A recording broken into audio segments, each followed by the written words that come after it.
Well, people, let's see how this go. Today is Friday. Happy Friday the 1st of November. We made it thus far. I am Friendship Pearson. Welcome to Friendship Blue. Got to make a few errands. Thought I'd talk about a few things this morning. I just did a video this morning in relation to Pastor Swaggart, Jimmy Swaggart's son. Take it any way you want to call it, but he said, hey, he challenged the black church. In my mind, he challenged all churches. That's basically what I'm trying to say.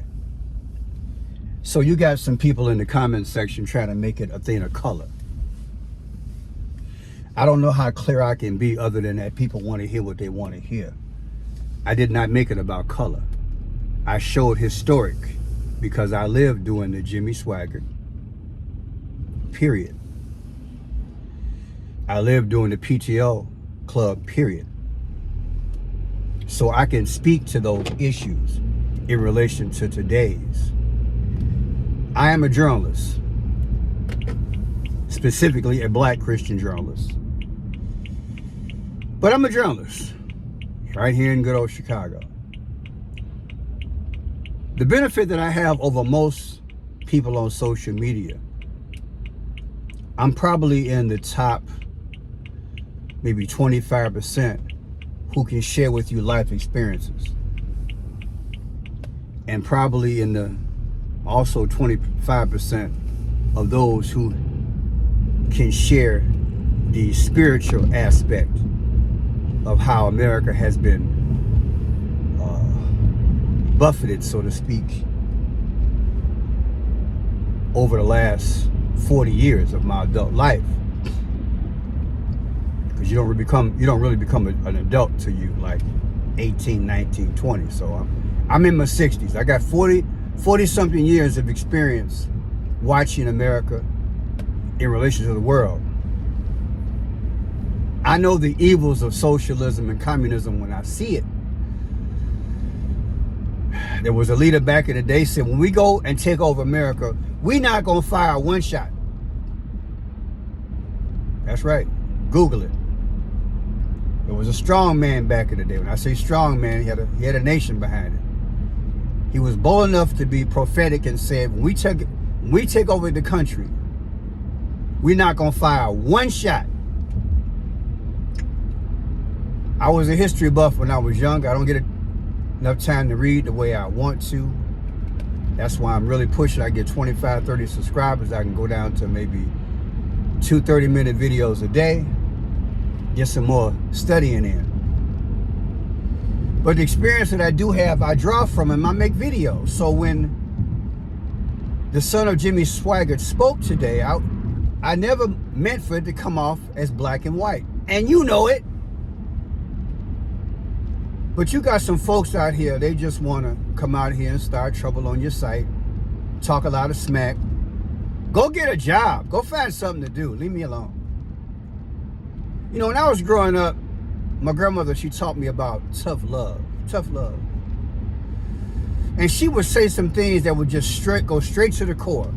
And maybe that's what we got to start doing as Christians, or even as patriots. We got to just stop sugarcoating our language. When I got on my grandmother's last nerve, when I worked on her nerve, when I did some things that she knew I knew better in what I was doing, she said, boy, you need to stop that. You need to re-examine what you're doing. Think about what you're doing. There are consequences to what you're doing, Shot.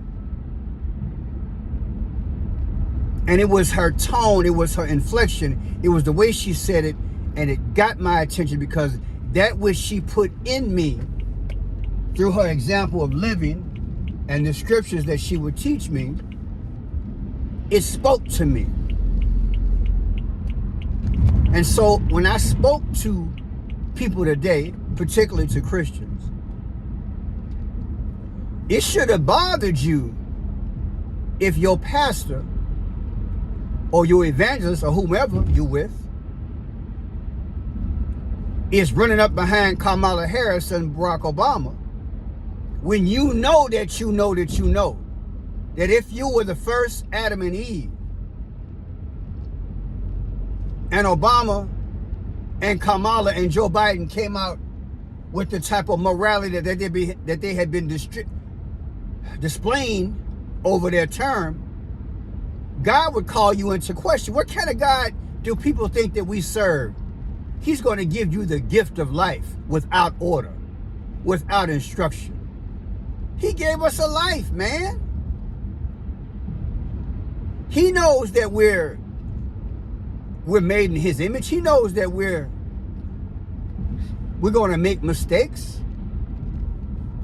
But it's time to act like my grandmother and tell her just like it is. What are you doing, boy? God gave us the gift of life. And he said, go and be fruitful and multiply. Well, if we're in charge of the kingdom, there are instructions and there are policies and basic precepts that we live by. God's not going to give us the earth without instruction, so he gave us his word. And the thing that we do, the decisions that we make should reflect that.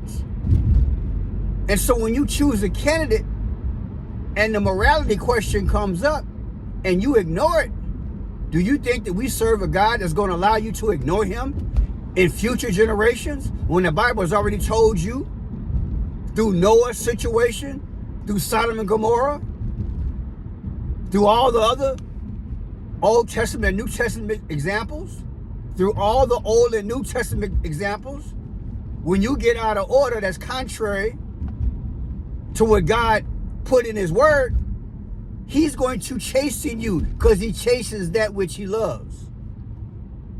And then if you really turn your back on him, then he's going to come after you.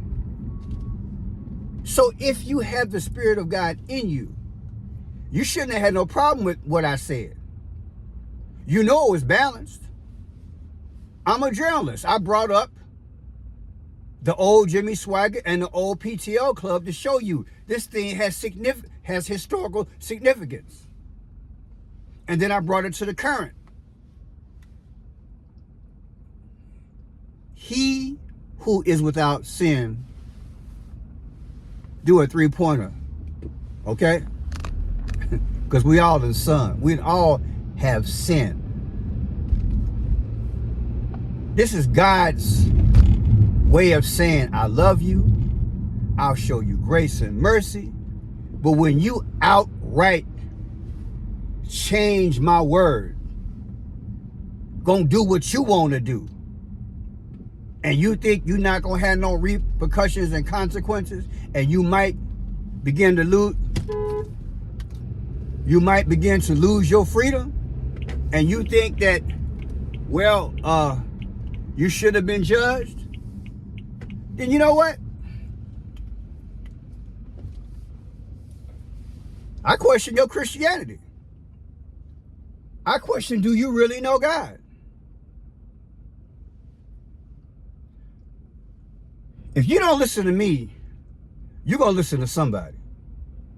My Bible say the rocks will cry out. Don't work God nerve in this generation, y'all. Because the just will wind up suffering with the unjust. You don't want that kind of judgment. Heed the word. Do what you're supposed to do. Be responsible. Choose a candidate. Put salvation on the ballot. And push them. You know we live in a world of dualism. There is no perfect candidate. But if you so happen to get this understanding about how God works, and you don't roll it out, and you see that it's contrary to anything and everything that's in the Old and New Testament, then God got a problem with you. He got a problem with you. And he's going to speak like he's always spoken, through some situations and circumstances. I would rather deal with Judas, because I know where he stands. than deal with some of these watered down, lukewarm Christians. Some of these compromising, two-faced Christians who want to be seen with the Diddy crowd, quote unquote, who want to be so popular that they just want to say God, but they don't want to utter Jesus. I would rather deal with Judas. Because at least I know where Judas coming from. With you, what the Bible say? A double-minded man. Know this. A double-minded man is unstable in all his ways. That's scripture. When you want to relax this thing, you step out of the grace of God. You step out of the order of God. And then you eventually pay for it. We want to climb, but we don't want to receive the payment. God will level his justice, but he will give you warning. I would tell you personally, from experience, God will judge you. And when he judge you, ain't nothing nobody can do about it. Ain't no amount of money. Ain't nobody in position. When God pulled the rug from up out of you, from up under you, when God pulled that rug from up under you, it's a wrap. And see, America is trying God. You heard me. America is trying God. And when you have a pastor who just happened to be white, call black folks out, but like I said, make it plural, because I did show the historical context in my last video that the Catholic Church have had their issues. So I am being fair. So stop texting me with your dumb text. You make no sense. It shows me that you're not listening.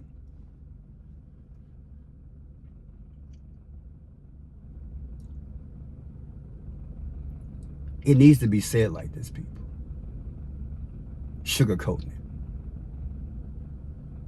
Read the text. You see them. The video that I did was fair and balanced. To make my point, I had to throw the black and white in there, because that's what it's being drawn from. And as a journalist, I brought the historical factor. Don't you appreciate good journalism? I'm not TMZ. I'm a warrior for Christ. If we think we can continue on this unrighteous road and not get consequences, we're going to be in a whole heap of trouble. No bomb, no position, no money is going to be able to withstand whatever judgment comes our way. This is what I believe in interpreting what that leader of that nation back in the day said. When we take over America, I'm not going to fire one shot. See, Adam was deceived out of his domain. I'm going to say it again. Adam was deceived out of his domain. That was his gift. He said, be fruitful and multiply. Isn't that what God said? Be fruitful and multiply. And then he says, subdue the earth. So you're supposed to manage it. In order for it to be maintained, you got to maintain God's precepts. And then he continues to bless. When you get out of that order, that's when the blessings stop. It's just common sense. So America, if you think you're going to continue to go out here and change the way God put it in the Bible, and you're not going to have no consequences, then you really don't know God. And I'm talking to those who went to church too. You really don't know God. You really don't know him. You don't know him. Because if you knew him, you'd be just sharing the video. Because it's good medicine. These folks are sick, but they're really Satanists. If you don't think that communism can come into America and begin to take it over, I suggest you check the history and how it's formatted and how it happens, how it operates. They break down your laws. They break down your customs. They break down your judicial system, your policies. Your policies are connected and built from what? The biblical base that God put in place.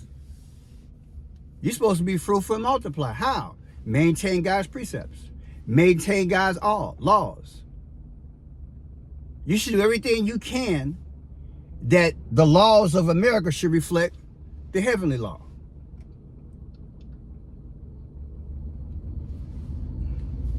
That's how you get blessed. And you don't do it so you can get blessed. You do it, you honor God. You have a reverence. There's a relationship here. He's the one that gave you life. You didn't give him life. What kind of God would he be to give you an earth with no instructions? And what kind of father would he be to let you just be loose and do whatever you want to do? You honor him by doing things the way the scriptures say do it. When you deviate from that, that's when you're going to have ministers and people like me call you out. And a lot of times, I don't sugarcoat it. And I'm not trying to sugarcoat it now. Because I'm questioning where you stand with the Lord. The first woman should mean nothing to you if it's laced with immorality, her policies. It's a sin to be broke. It's a sin to have all this inflation. That ain't of God. That's not being fruitful and multiply. You in the misery index. What has she done the last 3.5 years with Joe Biden? Even if you had no concept of God, period, there's a way to run an earth. There's a way to run the domain where everybody's blessed.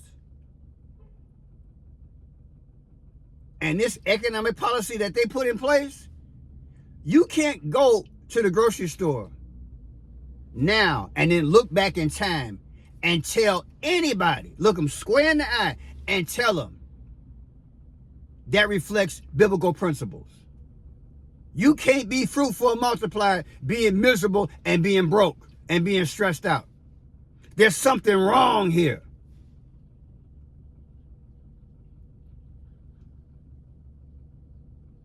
The way I'm built mentally,